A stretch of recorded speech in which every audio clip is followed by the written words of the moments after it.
mau na kula mi do azonsi kwa balora santa den game mi me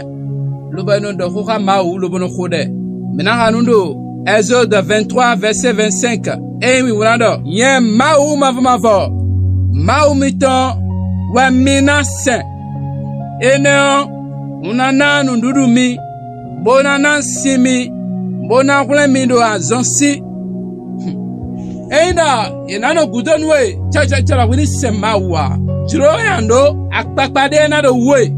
loba na semauna ene wazoma me janko de sansanti bananda akruno wanami jiro no ma si khusenwe jiro de na do lo na sewe na po gbazante bikpo wa wanami jome mon koton no jiro ne bia yema no mando akpakpa loba na sewe do fide bude afotele na gboe do fide bude na klamiye akruno gbazante bini sewe ale don tieni sewe no le yema bini sewe ma ma van panaton nami jiro bo nami akpakpa moezi do kanli mi ton la binon semau o vi mi ton la binon semau akwa mi ton de su mi no ze loba na semau na ebro nwere sile bia no ze loba semau na no viche ba segbe ze gwide ko nu ado le bikpo lobo no semau na ero nudo mo mau na gba zonu mi ena na mi ndudu lobo na mi sin e sin gbe me mi no de ehon gbe lobo no wo sin to gba ndi si ami o do jesu sin kama mi khoda de ami